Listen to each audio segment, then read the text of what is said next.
சில உள்ளங்களோடு கர்த்தர் பேசுகிறது என் ஆவியில நான் தீர்க்கமாக உணர்ந்து இதை பேசிக்கொண்டே இருக்கிறேன். ஆண்டவர் ஏண்டவர் இந்த கண்ணீரை மாற்றவே மாட்டேங்கிறீங்க, இந்த வேதனையை மாற்றவே மாட்டேங்கிறீங்க. எல்லாரும் தூங்குனதுக்கு அப்புறம் லைட் ஆஃப் பண்ணிட்டு அழுகிறவங்க உண்டு. ஆமா, டிராவல்ல அழுறவங்க உண்டு. மழையிலேயே நினைச்சிட்டு அழுறவங்க உண்டு. அழுறது வெளியே தெரியக்கூடாது. கண்ணீரை காண்கிற ஒரு கர்த்தர் பரலோகத்தில் இருக்கிறார். சில பேருக்கு இந்த வார்த்தை செல்லுகிறது என்று எனக்கு தெரியவில்லை, ஆனால் என் ஆவியிலே நான் அதை உணர்கிறேன்.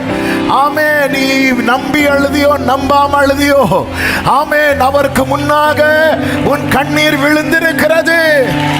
என் கண்ணீரை மாற்ற என்ன தரணுமோ அதை என் கையில தருகிற ஆண்டு 2026 நம்புறவங்க கொஞ்சம் பிரைஸ் பண்ணுங்க.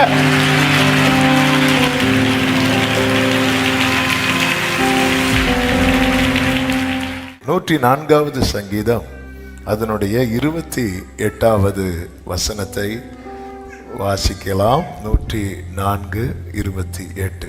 நீர் கொடுக்க அவைகள் வாங்கிக் கொள்ளும், நீர் உம்முடைய கையை திறக்க அவைகள் நன்மையால் திருப்தியாகும். நீர் உம்முடைய கையை திறக்க அவைகள் நன்மையினால் திருப்தியாகும். ஹல்லேலூயா. இந்த வருடத்துக்கு கர்த்தர் தந்த வார்த்தை, ஆமே, கர்த்தர் தமது கையை திறந்து நம்மை திருப்தியாக்குகிறார். சத்தம் ஆமேன் சொல்லுங்க பார்க்கலாம். நம்மை திருப்திப்படுத்த வேண்டிய எல்லாமே யார் கையில தான் இருக்கு? சத்தமா சொல்லுங்க. கர்த்தருடைய கரத்தில் இருக்கிறது. ஆமே, இதை நீங்க உங்க மனசுல நல்லா எழுதி வைத்துக் கொள்ளுங்கள். என்னை திருப்திப்படுத்த வேண்டிய, அதாவது எனக்கு அந்த மன நிறைவை தரக்கூடிய, என் மனசுல ஒரு நிம்மதி, அப்பாடா என்கிற அந்த ஒரு நிலையை குள்ள என்னை கொண்டு வரக்கூடிய எல்லாமே என் கர்த்தருடைய கரத்தில் தான் இருக்கிறது. இதுதான் சங்கீதக்காரன் சொல்லுகிறான், வேலைக்காரருடைய கண்கள் தங்கள் எஜமான்களுடைய கையை நோக்கி இருக்குமா போல, வேலைக்காரியின் கண்கள் தங்கள் எஜமாட்டின் கையை நோக்கி இருக்குமா போலவும் எங்கள் தேவனாகிய கர்த்தர் எங்களுக்கு இரக்கம் செய்யும் வரை எங்கள் கண்கள் உம்மை நோக்கி இருக்கிறது.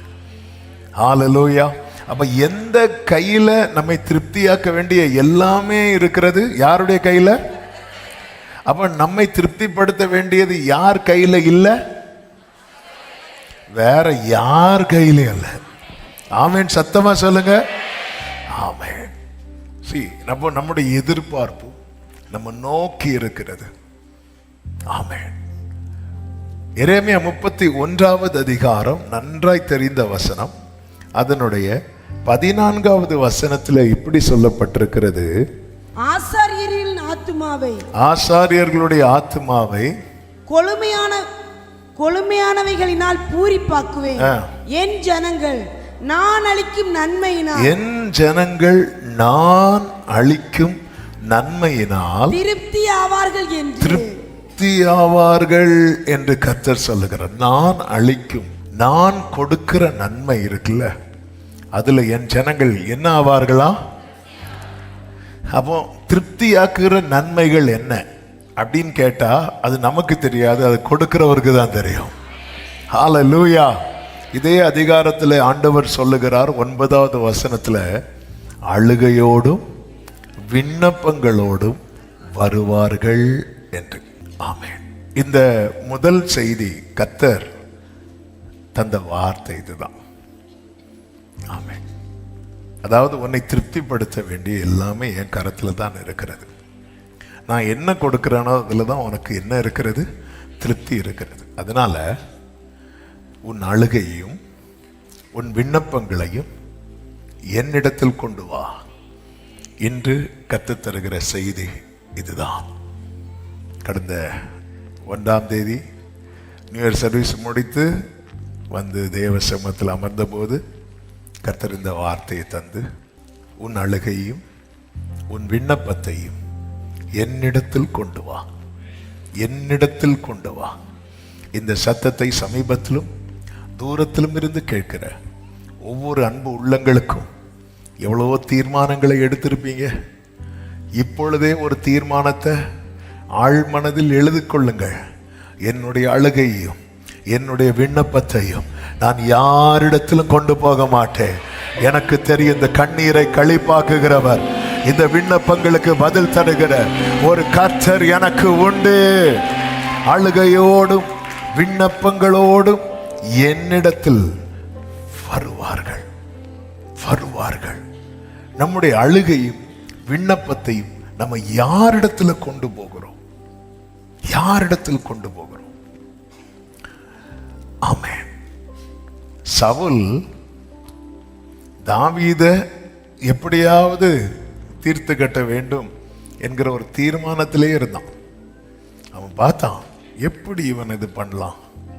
அவன் என்ன பண்றான் அப்படின்னா, தன்னுடைய மகள் மீகாளை தாவீதுக்கு விவாகம் பண்ணி கொடுக்கிறான். என்ன இருந்தாலும் அவன் என் மகா, நாளைக்கு ஒரு பிரச்சனைன்னா தாவீதை எனக்கு காட்டி தருவா, தாவீதை முடிச்சலான்னு பார்த்தா மீகா சப்போர்ட் பண்றான் தாவீது சவுல் கையிலேருந்து எஸ்கேப் ஆகிறதுக்கு. மீகாளுடைய கணவன் அல்லவா. சவுலுக்கும் என்ன ஆகுது அப்படின்னா, மீகாளை அதன் பிறகு அவன்கிட்ட பிரித்து பல்தியேல் என்கிறவனுக்கு விவாகம் பண்ணி கொடுத்துருவான். இப்படிப்பட்ட ஒரு சூழ்நிலை எல்லாம் போயிட்டு இருக்கு. தாவீதுக்கு எங்கேயுமே நிற்க முடியாது, ஊர்லேயே நிற்க முடியாது. இனி தாவீது வருவாரா வரமாட்டாராங்கிற சூழ்நிலை. மீகாளை பல்தியேல் அப்படிங்கிறவனுக்கு விவாகம் பண்ணி கொடுத்து விடுவான். நான் இந்த சம்பவத்துக்குள்ள போகல, அதில் ஒரு விஷயம் இருக்கு, அதை சொல்றதுக்காக இது சொல்றேன். சவுல் மரித்த பிறகு மீண்டும் தாவீது அவன் முதல்ல செஞ்சதே என்ன அப்படின்னா, நீங்க போய் மீகாளை கூட்டிட்டு வந்துருங்க, ஏன்னா அவனுடைய மனைவி அல்லவா.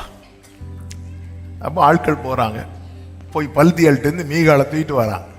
தூக்கிட்டு வரும்போது 2 சாமுவேல் 3வது அதிகாரம் அதனுடைய 16வது வசனத்தில் சொல்லப்பட்டிருக்கிறது, அவள் புருஷன், அதாவது பல்தியேல் பகூரி மட்டும் அவள் பிறகாலே அழுது கொண்டு வந்தான் என்று சொல்லப்பட்டிருக்கிறது. அழுதுட்டே வரான், கூட்டிட்டு போகாதீங்க அப்படி அழுதுட்டே வரான். அப்படி வருகிறவனை அப்னேர் பார்த்து சொல்றான், நீ திரும்பி போ. அதாவது இப்படி கண்ணீரோடு வரானே, விண்ணப்பத்தோடு வரான், கொஞ்சம் கூட அவனுக்கு இரக்கம் பாராட்டவில்லை. நீ திரும்பி போ. அவன் திரும்பி போய்விட்டான் என்று சொல்லப்பட்டிருக்கிறது. ஆமா, எதுக்கு இந்த வார்த்தையை சொல்லுகிறேன் என்றால், நம்முடைய கண்ணீரையும் நம்முடைய விண்ணப்பத்தையும் நாம் மனிதர்களிடத்தில் கொண்டு போகும்போது அவர்கள் நம்மை திருப்பி அனுப்பி விடுவார்கள். ஆனால் அப்படியே திருப்பி அனுப்பி விடாத ஒருவர் இருக்கிறார். ஹல்லேலூயா, ஜீசஸ். ஆமென். இந்த முதல் ஃபாஸ்டிங் பிரேயர்ல உங்களுக்கு நான் ஒருவரை அறிமுகப்படுத்துகிறேன். அவருக்கு ஒரு பெயர் உண்டு, அவர் கண்ணீரை காண்கிறவர். ஆமென். உன் விண்ணப்பத்தை கேட்டேன், உன் கண்ணீரை கண்டேன். கண்ணீரை காண்கிறவர். சுவர்புறமாய் திரும்பி அழுத எசேக்கியாவின் கண்ணீரை கண்டார். ஆமென். பிள்ளையின் நிலைமையை, பிள்ளை சாக நிலைமையில இருக்கிற அந்த நிலைமையை நாம் பார்த்துடக்கூடாது அப்படி சொல்லி தள்ளி போய் உட்கார்ந்து அழுத ஆகாரின் கண்ணீரை அவர் பார்க்கிறார். நான் அழுறத என் குடும்பம் பார்த்துடக்கூடாது. நிறைய பேர் பாருங்க, மனைவி பிள்ளைங்க பார்த்துடக்கூடாதுன்னு தள்ளி போய் அழுவாங்க. ஆமென். அப்படி அழுத ஒரு மனுஷன் பைபிள்ல உண்டு. யார் தெரியுமா? யாக்கோபு. மனைவி பிள்ளைங்க எல்லாரும் யாபோக்காற்றின் அக்கறையிலே கொண்டு போய் விட்டு பிந்து தனித்து போய் உட்கார்ந்திருந்து அதுவரை அழுகை அடக்கி வைத்து கொண்டு நான் அழுறத லேயாள் பாத்திரக்கூடாது, ராகேல் பாத்திரக்கூடாது, ரூபன் பாத்திரக்கூடாது, யோசேப்பு பாத்திரக்கூடாது, அப்படி போய் உட்கார்ந்து ஒருத்தன் அழுதான். அந்த கண்ணீரையும் கர்த்தர் கண்டார். ஹல்லேலூயா, ஆமென்.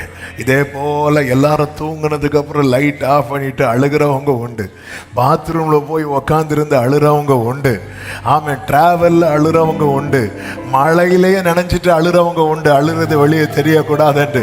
ஹல்லேலூயா. கண்ணீரை காண்கிற ஒரு கர்த்தர் பரலோகத்தில் இருக்கிறார். ஹல்லேலூயா. அவர் கண்ணீரை காண்கிறவர். ஏசாயா 25:8 சொல்லப்பட்டிருக்கிறது, அவர் எல்லா முகத்தில் உள்ள கண்ணீரையும் துடைத்து என்று. கண்ணீரை துடைக்கிறவர் அவர், கண்ணீரை துடைக்கிறவர். அவர் காண்கிறவர் மட்டுமல்ல, கண்ணீரை துடைக்கிறவர். ஆமென். சங்கீதம் 56:8 பார்க்கும்போது அவர் கண்ணீரை துருத்தியில் எடுத்து வைக்கிறவர், துருத்தியிலே வைத்திருக்கிறவர். துருத்தினா பாட்டில் வச்சிருக்கிறார். ஹல்லேலூயா. கண்ணீரு வீணாலும் ஒப்பி எடுத்து துருத்திலாக்கும். எதுக்கு பாட்டில் வச்சிருக்கிறார்? சேல்ஸ் பண்றதுக்கா? இல்ல. ஆவே அந்த கண்ணீர்லாம் கொஞ்சம் யோசித்து பாருங்க. என் பேர்ல ஒரு பாட்டில் இருக்கு. ஆமே. நம்ம பேரை போட்டு பாட்டில் வச்சிருப்போம், மிஸ் ஆயிடக்கூடாது. அவருக்கும் அப்படிதான், மிஸ் ஆயிடக்கூடாது. ஹல்லேலூயா. எதுக்கு இந்த வார்த்தையை ஆரம்பத்திலே சொல்றேன்னா, நீங்க ஆழ் மனதில் ஒரு தீர்மானம், என் அழுகையும் என் விண்ணப்பத்தையும் நான் இனி மனுஷன் கிட்ட கொண்டு போக மாட்டேன். எத்தனை பேர் ஆமே. ஹல்லேலூயா. என் அழுகையும் என் விண்ணப்பத்தையும் நான் இனி மனுஷங்கிட்ட கொண்டு போக மாட்டேன். ஆமே. என்னை திருப்தியாக்குகிற ஒரு கர்த்தர் பரலோகத்தில் இருக்கிறார். ஆமே. அழுதா ஏன்னு கேட்கறதுக்கு ஒருத்தர் தான் உண்டு, அவர் மட்டும்தான். ஆமே. ஆகாரே ஏன் அழுற? மகதலேனா மரியாள் கல்லறைக்கு முன்னாடி நின்று அழுதுட்டு இருந்தா. அவளையும் பார்த்து கேட்டார், ஏன் அழுற? ஏன் அழுற? நிறைய பேர் ஏன் அழுறேனே கேட்க மாட்டேங்கிறாங்க. ஏன்னா அவங்க கிட்ட சொல்யூஷன் இல்லை.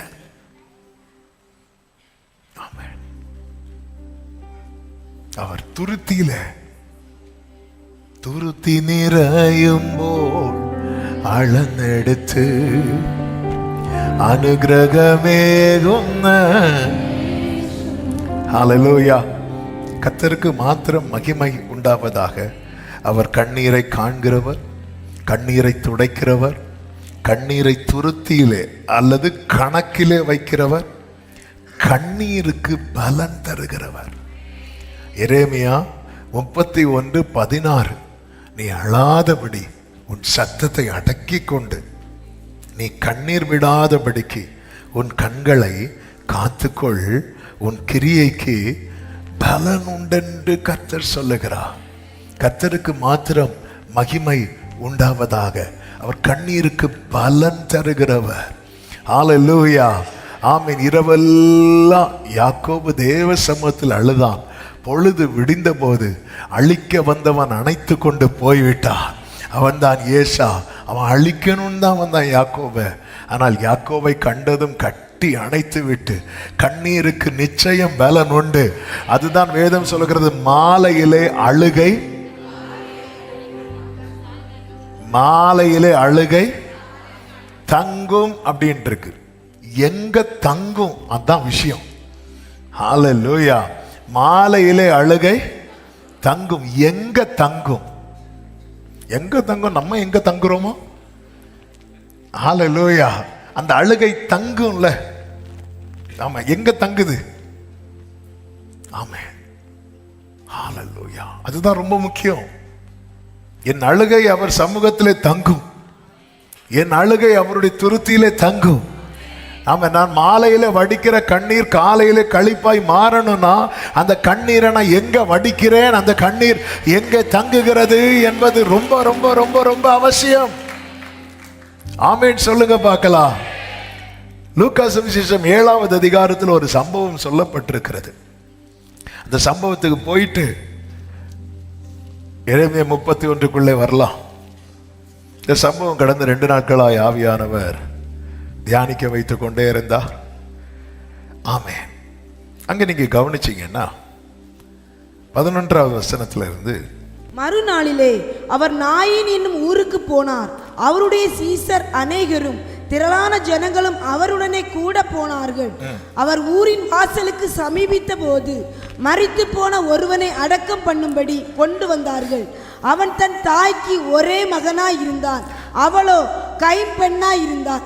ஊராரில் வெகு ஜனங்கள் அவருடனே கூட வந்தார்கள். கர்த்தர் அவளை பார்த்து அவள் மேல் மனது உருகி அழாதே என்று சொல்லி கிட்ட வந்து பாடையை தொட்டார். அதை சுமந்தவர்கள் நின்றார்கள்.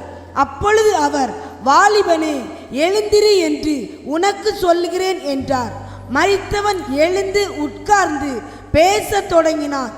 அவனை அவன் தாயினிடத்தில் ஒப்புவித்தார். கரங்களை உயர்த்தி ஹalleluya. நல்ல தெரிந்த ஒரு வேத பகுதி. ஆமென். இயேசு கிறிஸ்து நாயின் என்னும் ஊருக்கு வரார், ஊருக்கு போனார் அப்படின்னு இருக்கு. ஆமென்.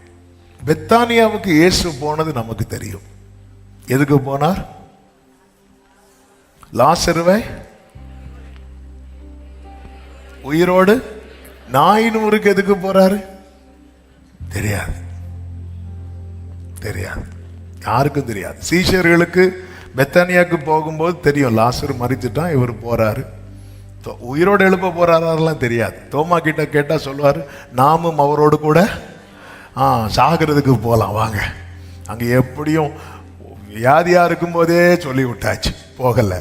அடக்கத்துக்கும் போகல. இப்ப 4வது நாள் ஸ்தோத்திர கூட்டத்துக்கு சாப்பிட மட்டும் போனா நல்லாவா இருக்கும்? ஆமென். வாங்க போவோம், சாப்பாடுல என்ன வச்சு தராங்களோ தெரியல, வா நாமும் அவரோடு கூட சாகலாம் வா, இப்படி சொல்லிட்டு தான் போறாங்க. ஆனா நாயின் ஊருக்கு கர்த்தர் சொல்லவே இல்லை, இதுக்கு தான் போறேன் அதுக்கு தான் போறேன் அப்படின்னு. ஆனா ஆண்டவரை நீங்க கவனிச்சீங்கன்னா நல்லா தெரியும், அவர் எதையுமே தற்செயலாய் செய்யவே மாட்டார். சத்தமா ஒரு ஆமேன் சொல்லுங்க பார்க்கலாம். எல்லாவற்றையும் முன்னமே காண்கிறவர். ஆமென். இங்கே நான் சொல்ல விரும்புகிறேன், இப்ப பாருங்க போறாங்க. அந்த ஊர்ல ஒரு சகோதரி இருக்கிறா, சின்ன வயசுலேயே கணவனை இழந்த சகோதரி. ஒரு சின்ன பையன் அவளுக்கு, அவன் வளர்ந்து வாலிபன். அந்த வாலிப பிராயத்தில் ஃபியூச்சரே அவன் தான் பார்த்துட்டு இருக்கும்போது இறந்துட்டான். அதாவது அந்த சகோதரியினுடைய மொத்த எதிர்காலம் இப்போ எங்கே இருக்கு அப்படின்னா பாடையில் இருக்கு. அதனால ஊர் மக்கள்லாம் சேர்ந்து அந்த துக்கத்தில் பங்கெடுக்கிறாங்க. வெகு ஜனங்கள் அவளுடனே வந்தார்கள் என்று இருக்கிறது. வெகு ஜனங்கள் அவளுடைய நிலைமையை பார்த்து எல்லாரும் என்ன பண்றாங்க, சரி இனி அவனை வச்சிட்டு இருக்க முடியாது, அவன் அடக்கம் பண்ணி தான் ஆகணும். அவளுக்கு அழுக தாங்க முடியல. என்ன சொல்லி அழ? யாரும் அவ கண்ணீரை துடைக்க வரல. எல்லாரும் கூட நிக்க தான் முடிஞ்சதே தவிர, ஏன்னா இந்த கண்ணீரை என்ன சொல்லி துடைக்க முடியும்? ஒருத்தங்க கண்ணீரை துடைக்கணும்னா துடைக்கிறவங்க கிட்ட அதுக்கான சொல்யூஷன் இருக்கணும். இத்தனை ஜனங்கள் இருந்தும் அத்தனை ஜனங்கள்ல ஒரு ஆளுக்கு கூட அந்த ஸ்திரீயை பார்த்து அழாதேன்னு சொல்ல முடியல. எத்தனை பேர் நம்மளை சுத்தி இருக்கிறாங்கிறதுல மேட்டரே கிடையாது. இருக்கிறவங்கள எத்தனை பேருக்கு நம்ம கண்ணீரை துடைக்க முடியுங்கிறதா விஷயம். ஹalleluya, ஆமென், ஹalleluya. இப்ப நேர தூக்கிட்டு வராங்க. எங்க வந்துட்டாங்க அப்படின்னா, மறுநாளில் அவர் நாயின் ஊருக்கு போனார். 12வது வசனம், அவர் ஊரின் வாசலுக்கு சமீபித்த போது. இப்ப பாருங்க, நாயின் ஊர்ல இருந்து ஒரு டீம் வெளியே வராங்க. இயேசு வெளியே இருந்து உள்ள போறார். இப்ப ஒரு டீம் எப்படி வராங்க? வெளியே வராங்க. எப்படி வராங்க? அழுதுட்டே வராங்க. இப்ப எங்க வர வந்துட்டாங்க? வாசலுக்கு. இப்போ அடுத்த ஸ்டெப் இவங்க எடுத்து வச்சா என்ன? அடக்கம். ஊருக்கு வெளியே எதுக்கு கொண்டு வராங்க? அடக்கம் பண்றதுக்கு பாடையில வச்சு கொண்டு வராங்க. அப்போ இவ இன்னும் 2 ஸ்டெப்போட முடிஞ்சது. ஆமே. அதாவது அழுகை மிகவும் அதிகரிக்கிற ஒரு இடம் இது. எப்பவுமே நீங்க பாத்தீங்கன்னா அந்த வீட்டில இருந்து இந்த மரித்தவர்களுடைய சரீரத்தை எடுப்பாங்க தெரியுமா? எடுக்கும்போது ஒரு அழுகை இருக்கும். அந்த அழுகையை ஒண்ணுமே பண்ண முடியாது. அந்த அழுகை அதிகரிக்கிற இடம். இந்த ஊருக்கு இப்ப வெளியே அந்த பையனுடைய சரீரத்தை கொண்டு போகிறதுக்கு வராங்க. அந்த கண்ணீரின் உச்சம்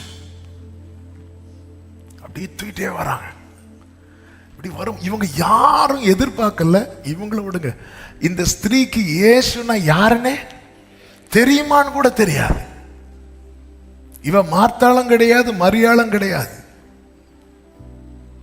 ஆமே, ஒண்ணுமே. ஆனா இவளுக்கு அழுக நேர என்ட்ரு ஆகுறாங்க. வாசலுக்கு வெளியே இன்னும் ஒரு ஸ்டெப் எடுத்து வச்சாங்கன்னா இவளுடைய மொத்த நம்பிக்கையும் எதுல புதைக்க போறாங்க? மண்ணில் புதைக்க போறாங்க.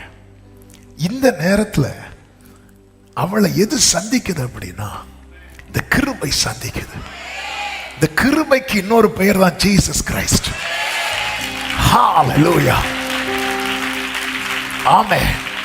இந்த காலை வேளையில என கேட்கிறவர்களுக்கு இந்த வார்த்தையை தீர்க்க தரிசனமாய் சொல்லுகிறேன்.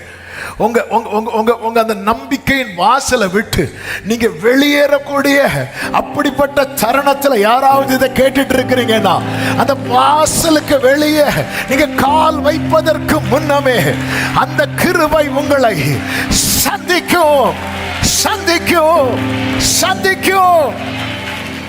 ஆமென். அப்படி வெளியே வராங்க பாருங்க. சமீபித்த போது இவங்க வெளியே போறதுக்கு முன்னாடி இன்னொருத்தர் உள்ள வந்துட்டார். ஹல்லேலூயா. உள்ள வேதம் சொல்லுகிறது, ஆமென், கர்த்தர் அவளை பார்த்து. எதிரெதிர நிக்கிறாங்க. அவள் கர்த்தரை பார்த்துன்னு இல்ல. ஏன் பார்க்கல? ஃபுல்லா கண்ணில் என்னது? கண்ணீர். ஜீசஸ். ஒரு சத்தியத்தை கேளுங்க. நம்ம பார்க்கறதுக்கு முன்னாடி நம்ம பார்க்கிற கர்த்தர்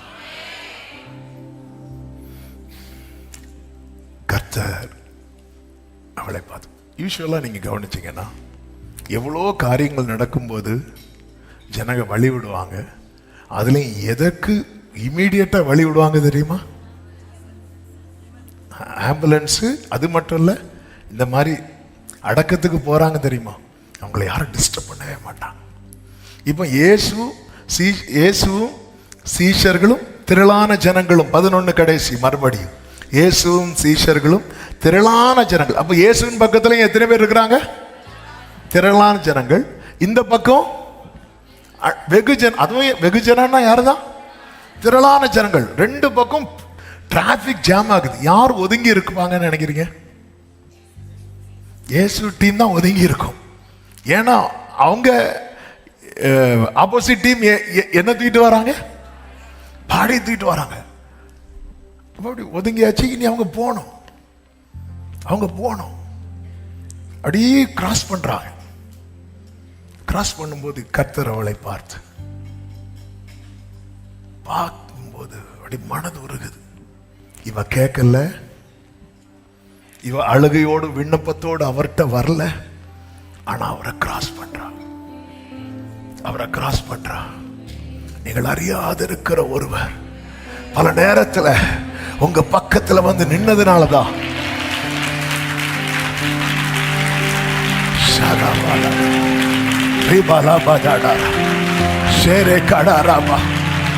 இவளுக்கு இயேசுவை யாருன்னு தெரியாது. இவ இயேசு கிட்ட வரல, இயேசு கிட்ட கேட்கல. அப்படியே கிராஸ் பண்ணும்போது இயேசு அவளை பார்த்து அவள் மேல் மனதுருகி அழாத அப்படின்ட்டார். அழாத அப்படின்னு சொல்லிட்டு எதுல கை வைக்கிறார் தெரியுமா? ஏன் பாடையில கை வச்சாரு? இப்போ பாடையை தூக்கிட்டு போறான், வாசலுக்கு வெளியே போன.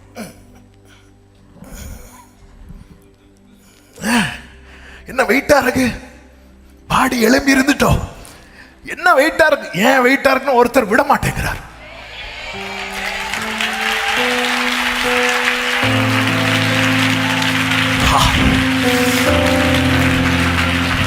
அவருக்கு முன்னாடி உன் கண்ணீர் அவருக்கு முன்னாடி போ.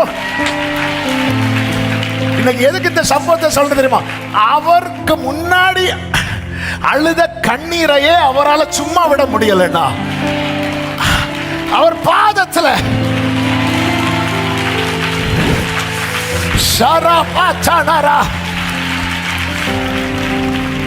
இது இது இது அவர்கிட்ட அழுத கண்ணீர் அல்ல, அவர்கிட்ட வைத்த காரியம் அல்ல. இது எதேர்ச்சியா அவருக்கு முன்னாடி அழாத பாடையை தொட்டார். அழாத பாடையை தொட்டார். ஆமா, கிட்ட வந்து அழாத கிட்ட வந்து நிறுத்திட்டாராங்க, நிறுத்திட்டார். விடுங்க ஆண்டவரே, விடுங்க ஆண்டவரே. இல்லப்பா, இன்னும் ஒரு ஸ்டெப் அழுதுட்டு போயிடுறேன். நாம நீ தெரிஞ்சோ தெரியாமலோ என் முன்னாடி உன் கண்ணீர் விழுந்துட்டு, நீ தெரிஞ்சு அழுதியோ தெரியாம அழுதியோ, நம்பி அழுதியோ நம்பாம அழுதியோ, என் முன்னாடி உன் கண்ணீர் விழு. ஓ ஜீசஸ், ஜீசஸ். இந்த முதல் ஃபாஸ்டிங் பிரேயர்ல ஆமென், எத்தனை பேருக்கு இந்த வார்த்தை செல்லுகிறது என்று எனக்கு தெரியவில்லை. ஆனால் என் ஆவியிலே நான் அதை உணர்கிறேன். ஆமென், நீ நம்பி அழுதியோ நம்பாம அழுதியோ, ஆமென், அவருக்கு முன்னாக உன் கண்ணீர் விழுந்திருக்கிறது. ஷலகரபா, இந்த வாசலுக்கு வெளியே போக விட மாட்டார். ஜீசஸ் அவர் கிட்ட வந்து சமீபித்த போது, ஆமென், வேதம் கிட்ட வந்து பாடையை தொட்டார். அதை சுமந்தவர்கள் நின்ற. அதை தான் இவ்வளவு நேரம் சொல்லிட்டு இருந்தேன். ஆமென். அது கொஞ்சம் டீட்டெயிலா சொல்லும் போது உங்களுக்கு அந்த காரியத்தை விஷுவலா கண்ணுக்கு முன்னாடி பார்க்க முடியும். ஆமென். நின்றார்கள். அப்பொழுது அவர், வாலிபனே எழுந்திரு என்று உனக்கு சொல்லுகிறேன். மரித்தவன் எழுந்து உட்கார்ந்து பேச தொடங்கினான். அவனை அவன் தாயினிடத்தில் ஒப்புவித்தார்கள். என்ன அழாதேன்னு சொல்லிட்டாருன்னா இந்த கண்ணீரை மாற்றதை என் கையில் விட்டாட போகிறான். ஹல்லேலூயா. நீர் கொடுக்க, நீர் உமது கையை திறக்க, அவைகள் நன்மையா. எத்தனை பேர் இந்த ஃபர்ஸ்ட் ஃபாஸ்டிங் பிரேயர்ல நம்புறீங்க? என் கண்ணீரை மாற்ற என்ன தரணுமோ அதை என் கையில தருகிற ஆண்டு 2026 நம்புறவங்க கொஞ்சம் பிரைஸ் பண்ணுங்க.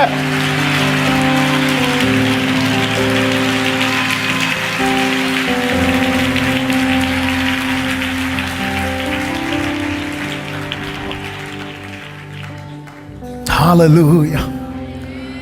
இந்த நாயின் ஒரு விதவைக்கு இயேசுவுக்கு என்னங்க சம்பந்தம்? ஆனா எல்லாம் எது அவருக்கு முன்னாடி அவங்க எல்லாம் அப்படி ஒதுங்கி நிற்கிறாங்க. நார்மலா இப்படி யாராவது ஒருத்தர் பாடியை தூக்கிட்டு போறாங்க எல்லாரும் தான் பார்ப்பாங்க. அதே போல இயேசு அப்படி அந்த வாசலுக்கு. ஆமே, இதெல்லாம் எப்படி சம்பவித்தது? ஹல்லேலூயா. ஆண்டவரே, எந்த எதிர்பார்ப்புமே இல்லாதவளை நீங்க சந்திச்சீங்களேப்பா.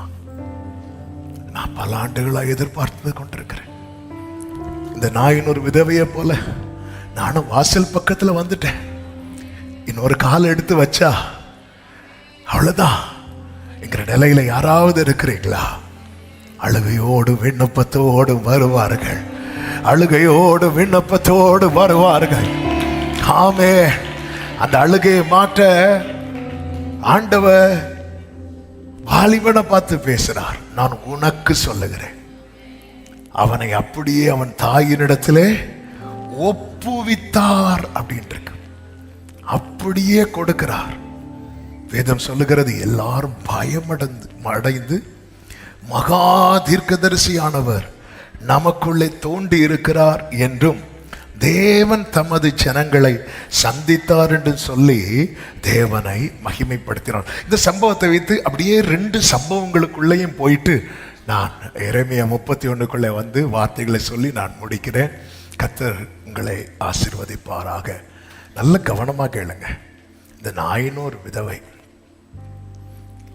எந்த எதிர்பார்ப்புமே இல்லாம இருக்கிறான். ஆனா இதே போல ஒரு சம்பவம் லாசரு வீட்டில் நடக்குது. அங்கே மார்த்தாளும் மரியாளும் எதிர்பார்த்து கொண்டிருக்கிறார்கள். அங்கே எதிர்பார்த்து கொண்டிருக்கிறவங்கள் இங்க மேட்டர்ல அவர் 2 நாள் டிலே பண்றார். ஹல்லேலூயா, ஆமென்.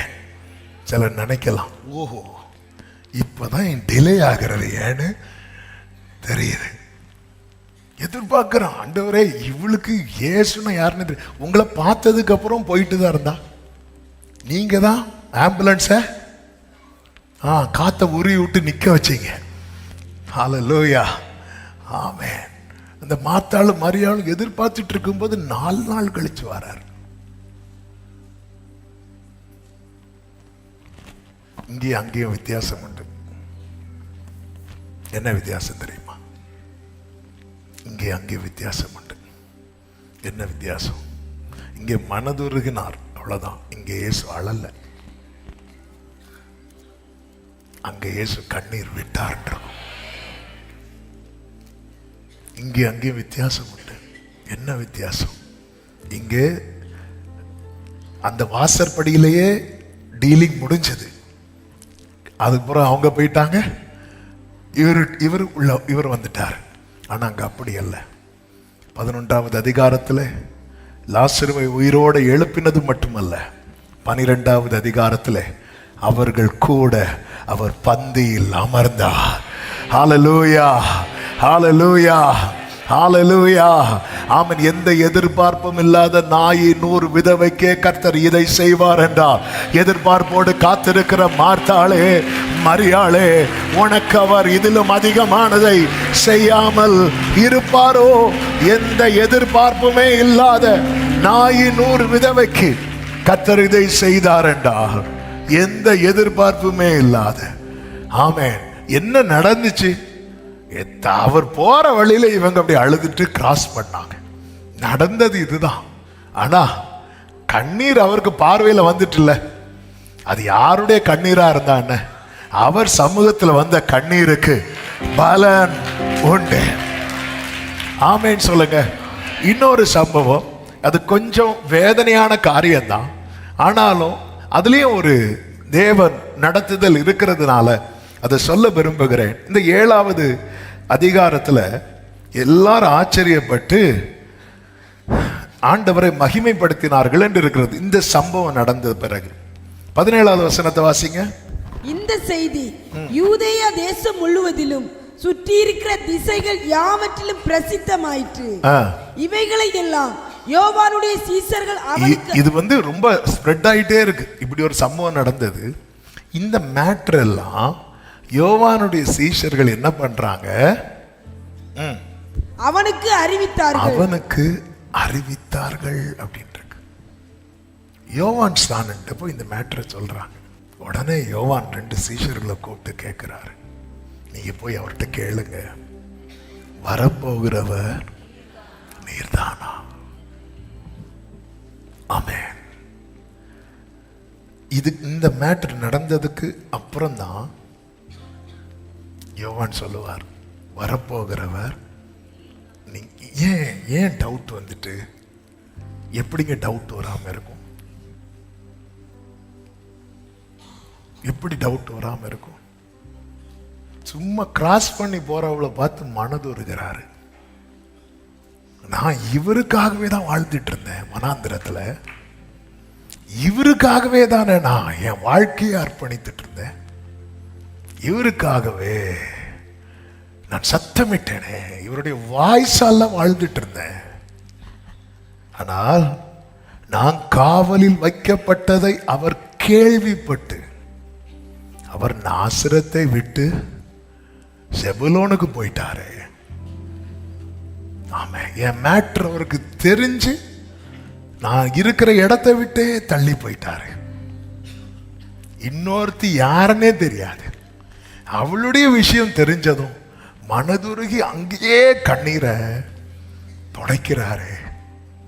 நான் ஒருவேளை ஆளை மாத்தி காத்திருக்கிறேனோ, நீர்தானா வேறொரு வர நீங்க ஏன் என்கிட்ட வர மாட்டேங்கிறீங்க? Thank you holy spirit. யார் யாருக்கெல்லாமோ கர்த்தர் செய்கிற நன்மைகளை கேள்விப்பட்டு நமக்குள்ள இந்த கேள்வி எழும்புகிறதா? கேள்விப்பட்டு விசுவாசம் எழும்புகிறதா? கேள்விப்பட்டு கேள்வி எழும்புகிறதா? ஆமே. கடந்த 2 நாட்களாகவே ஆவியானவர் இந்த பகுதியில தான் நிறுத்தி இடைப்பட்டு கொண்டிருந்தார். ஆமே. நல்ல கவனமா கேளுங்க. அதான் சொன்னேன். நான் இன்னொரு சம்பவம் பாருங்க. எதிர்பார்த்து கொண்டிருக்கிறவங்க விஷயத்துல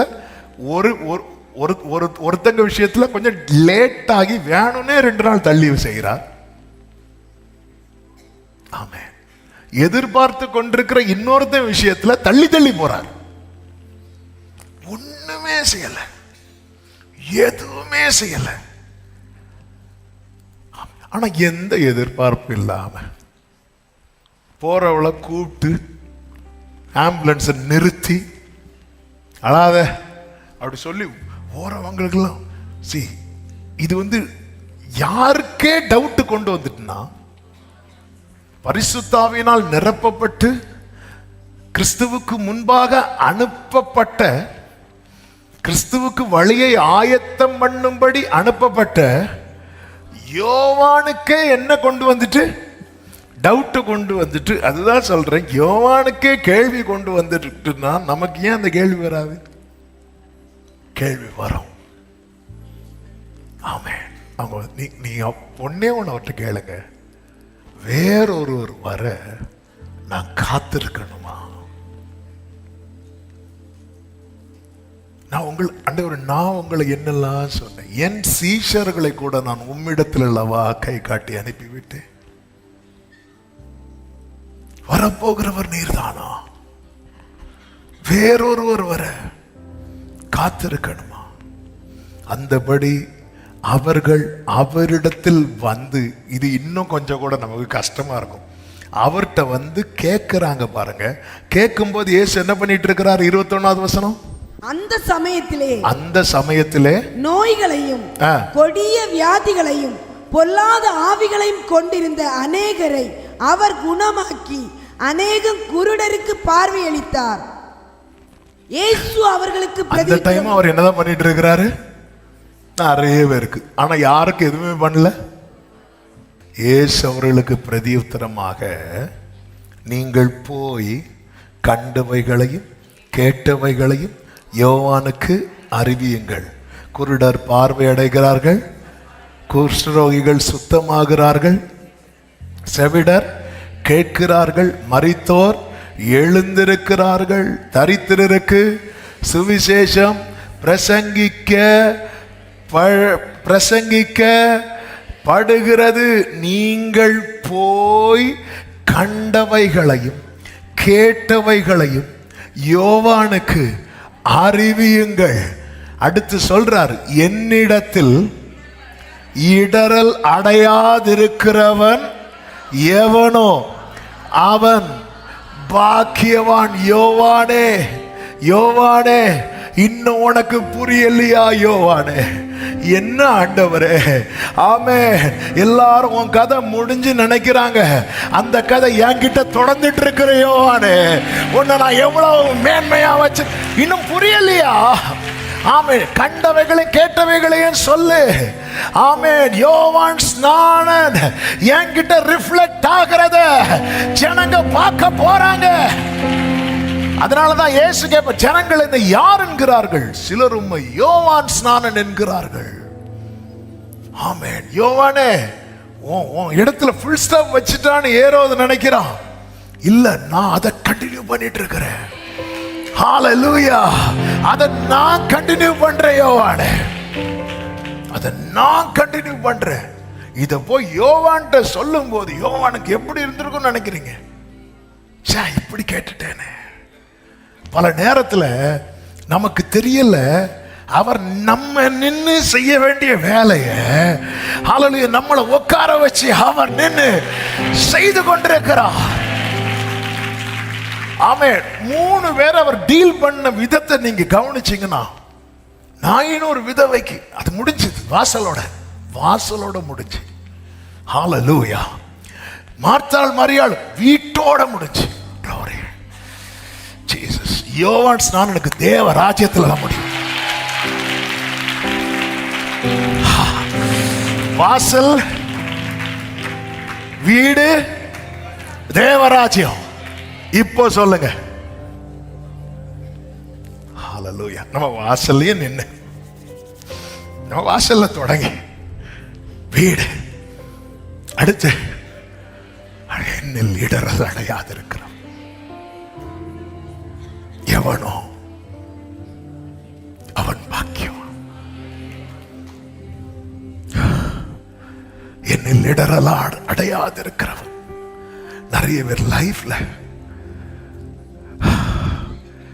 ஒரு கட்டத்தில் நோ டவுட் இதோ உலகத்தின் பாவத்தை சுமந்து தீர்க்கிற டவுட்டே கிடையாது. ஆனா இப்போ யோவானே, ஒரு விஷயம் தெரியுமா? அவர் இப்படி நாயின் ஊருக்கு வந்தார். அப்போ எல்லாரும் வரும்போது அவரை கிராஸ் பண்ணாங்க. ஒரு டீம், ஒருத்தி அழுதுட்டு போனான். இவருக்கு தாங்க முடியாம நிறுத்தி அந்த பாடையை தொட்டு அவனை எழுப்பி அவர் கையில் கொடுத்த கண்ணீரை தொடச்சிட்டாரு. ஹாப்பியா உள்ள போயிட்டாங்க. நீ அவர்கிட்ட போய் கேளு, வரப்போகிறவர் இல்லை, நான் இன்னொருத்தர் காத்திருக்கணுமா? ஆமே. ஞானஸ்நானம் எடுத்துட்டு போனார், அதோட போச்சு. ஆமா. இந்த பக்கமே ஜெயில இருக்கிறத சொன்னீங்களா? அவர் ஊரை விட்டே போயிட்டார். ஹalleluya. கேள்விப்பட்டீங்களா? ஆனா அவர் ஊரை விட்டு போய் என்ன பண்ணார்? அது முதல். அப்படிதான் இருக்கும் பைபிள்ல. 4வது அதிகாரம் மத்தேயு. அது முதல் இயேசு மனம் திரும்புங்கள், பரலோக ராஜ்யம் சமீபித்திருக்கிறது என்று பிரசங்கிக்க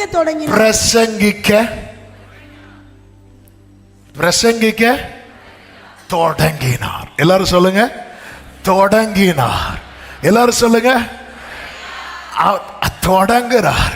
சத்துரு பூட்ட நினைக்கிறான் பாருங்க.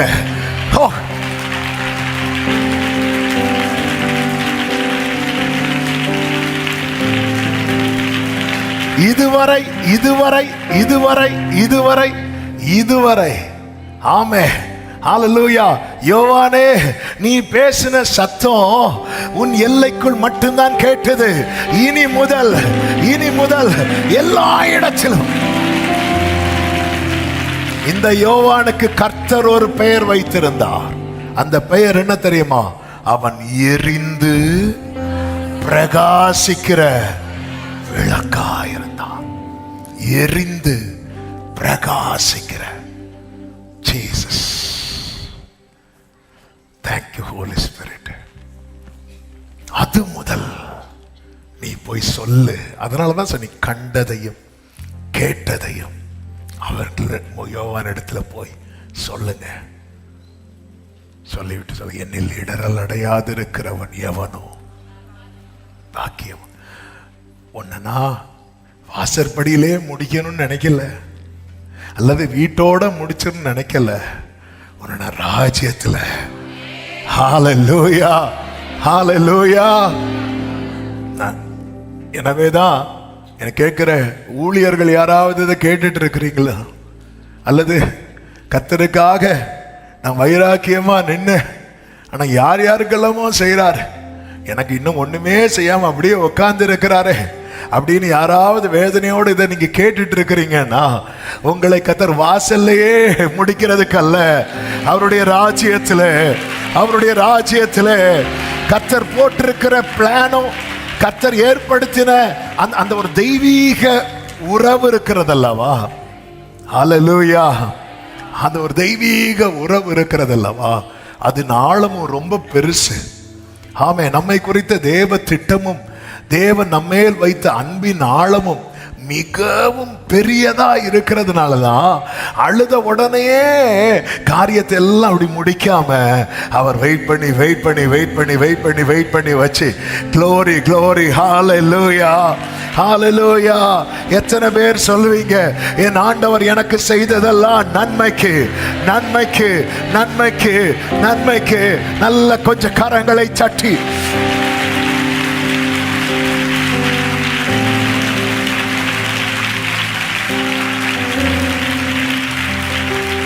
Thank you, Jesus. ஓ எரிதில் வீணால் അവിടെ ഞാൻ വിഴുന്നത് തീലല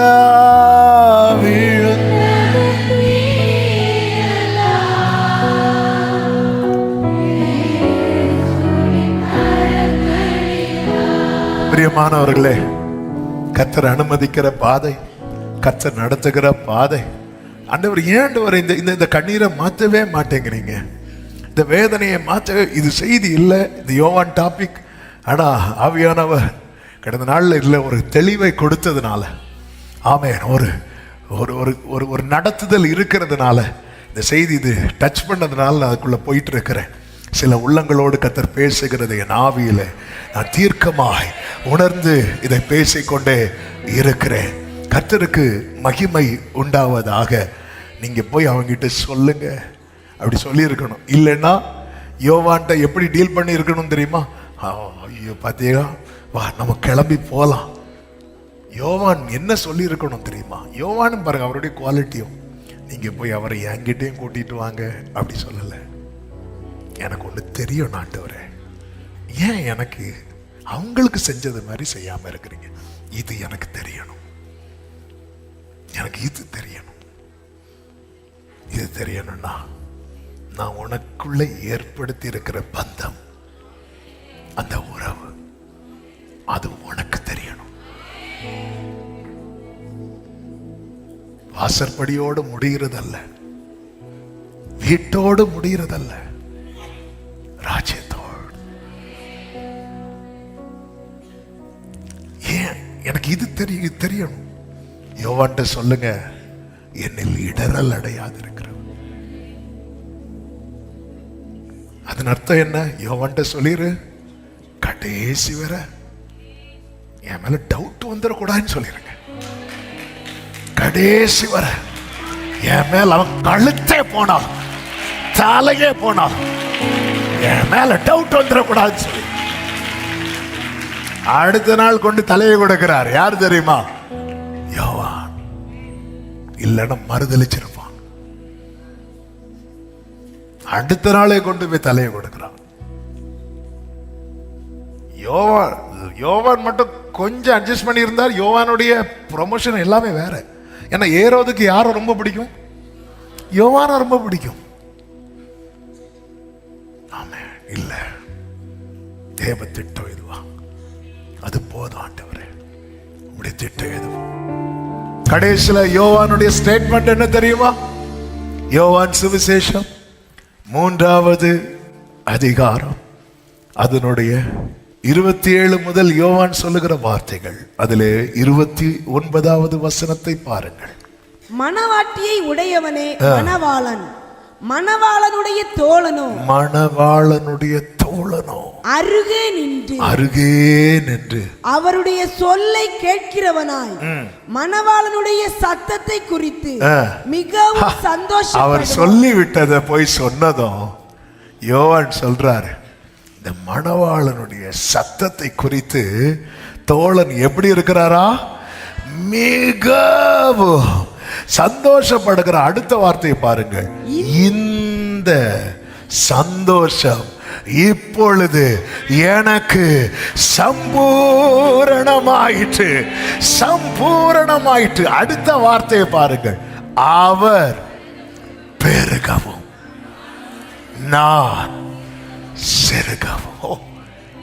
நான் இன்னும் இல்லாமலே போட்டோம், அவர் பெருகட்டும். நான் இல்லாமலே போய் அவர் பெருகிறார்னா, அவர் பெருக நான் இல்லாம போறேன். அவர் பெருக.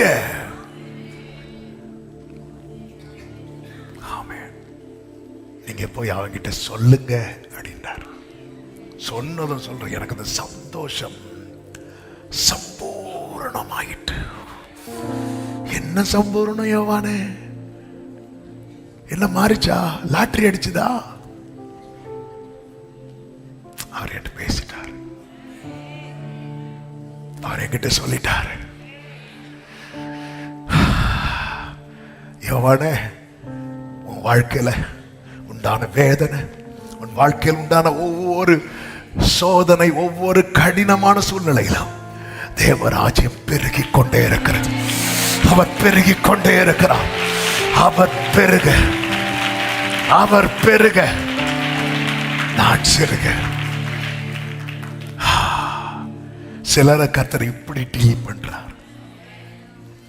சிலரை கர்த்தர் வீட்டில் வர விரும்புகிறார். சிலரை வாசலே முடிக்கிறார். ஹல்லேலூயா.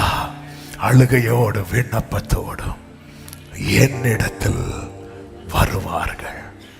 31வது அதிகாரத்தில் 5 வார்த்தைகளை சொல்லி ஜெபிக்கிறேன். அப்படி வருகிறவர்களை கர்த்தர் என்னெல்லாம் செய்கிறார் தெரியுமா? கர்த்தருக்கு மாத்திரம் மகிமை.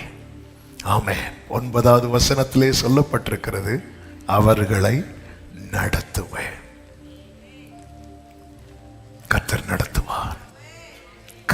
நடத்துவார். அடுத்து அதே வசனத்தில் சொல்லப்பட்டிருக்கிறது, அவர்களை தண்ணீருள்ள நதிகள் அண்டைக்கு இடராத செம்மையான வழியிலே நடக்க பண்ணுவேன். நடத்துவார், அப்புறமா நடக்க பண்ணுவார். சில இடத்துல பிள்ளைகளை விட மாட்டோம். ஏன்னா அந்த இடம் பிள்ளைகளுக்கு என்ன இல்லைன்னு நமக்கு தெரியும், சேஃப் இல்லைன்னு தெரியும். இந்த இடத்துல பிள்ளையை விட்டா சேஃப்னு தெரிஞ்சா நம்ம என்ன பண்ணுவோம் தெரியுமா? இறக்கி விட்டுருவோம். மேக்சிமம் பிள்ளைகளை கீழே விட தான் பார்ப்பாங்க. ஏன்னா கொஞ்ச நேரத்தில் எல்லாருக்கும் என்ன வலிக்கும்? கை வலிக்கும். ஆனால் சேஃப் இல்லைன்னு தெரிஞ்சா கை வலிச்சாலும் கீழே விட மாட்டோம். நடக்க பண்ணுவேன் அப்படின்னா கர்த்தர் அந்த இடத்துல எல்லாவற்றையும் என்ன ஆக்கி விட்டார்? செவ்வையாக்கி விட்டார்னு அர்த்தம். தேவன் நடத்துவார். கடினமான சூழ்நிலையிலும் நடத்துவார். துன்பத்தின் நடுவில் நடக்கிற சூழ்நிலை வந்தாலும் கர்த்தர் என்ன செய்வார்? நடத்துவார். ஆனால் தேவனிடத்துல நம்ம எப்படி வந்திருக்கிறோம் தெரியுமா? அழுகையோடும் விண்ணப்பத்தோடும். அது நடுவில் கர்த்தர் துக்கத்தையும் ஆமென் வேதனையும் கர்த்தர் மாற்றி இடராத செம்மையான வழியிலே கர்த்தர் நம்ம என்ன பண்ணுவாராம்? நடக்க பண்ணுவார். அடுத்த வசனத்திலே 10 சொல்லப்பட்டிருக்கிறது, ஒரு மேய்ப்பன் தன் மந்தையை காக்கும் வண்ணமாக அதை காப்பார் என்று சொல்லுங்கள். கர்த்தர் பாதுகாப்பார். 4வது வசனத்தில் விடுவிப்பார், அவனிலும் பலத்தவனுடைய கைக்கு. ஆமே, நம்ம திராணிக்கு மிஞ்சி பாருங்க, 30,000 ரூபாய் சம்பளம் வாங்குறவங்களுக்கு 50,000 ரூபாய் மாச செலவு இருக்கும். ஆமென். அது பலத்துக்கு மிஞ்சினது அல்லவா? ஹல்லேலூயா. கர்த்தருக்கு மகிமை உண்டாவதாக. 50 கிலோ தான் ஒரு ஆளுக்கு தூக்க முடியும். ஆனால் அவங்க டெய்லி சுமக்க வேண்டியது 100 கிலோவா இருக்கும். வாழ்க்கையின் பாரத்தை சொல்லுகிறேன். ஆமென். ஹல்லேலூயா. அவனிலும் அவன் பலத்தவனுடைய கைக்கு. அழுகையோடு விண்ணப்பத்தோடு வருவார்கள். அவனிலும் அவன் பலத்தவன் கைக்கு. இது எல்லாமே டீட்டெயிலா சொல்லணும், ஆனால் அதை சொல்லி விடுகிறேன். இன்னைக்கு கர்த்தர் வார்த்தையை தந்து விட்டார் என நம்புகிறேன். நான்கு விடுவிப்பார். ஐந்தாவதாக கம்பீரிக்க வைப்பார். அந்த கம்பீரிக்க வைக்கிறது தான் பாருங்கள். அந்த வசனத்தை வாசிங்கள். 12வது வசனம். அவர்கள் வந்து சீயோனின் உச்சியிலே கம்பீரித்து கர்த்தர் அருளும் கோதுமை, திராட்சரசம், எண்ணெய், ஆட்டுக்குட்டிகள், கன்றுக்குட்டிகள் என்பவைகளாகிய இந்த நன்மைகளுக்காக ஓடி வருவார்கள். அவர்களுடைய ஆத்துமா நீர்ப்பாய்ச்சலான தோட்டத்தை போல் இருக்கும். அவர்கள் இனி தொய்ந்து போவது இல்லை. அப்படியே 13, 14 சேர்த்து வாசித்திடலாம். எல்லாரும் சேர்ந்து வாசிக்கலாமா? அப்பொழுது கன்னிகைகளும் வாலிபரும் முதியோரோடும் கூட ஆனந்த களிப்பாய் மகிழுவார்கள். நான் அவர்கள் துக்கத்தை சந்தோஷமாய் மாற்றி அவர்களை தேற்றி அவர்கள் சஞ்சலம் நீங்க அவர்களை சந்தோஷப்படுத்துவேன். ஆசாரியர்களின் ஆத்துமாவை கொழுமையானவைகளினால் பூரிப்பாக்குவேன். என் ஜனங்கள் நான் அளிக்கும் நன்மையினால் திருப்தி ஆவார்கள் என்று ஆமென் என்று சத்தமாய் சொல்லுங்கள் பார்க்கலாம். ஹல்லேலூயா. ஆசாரியர்களுடைய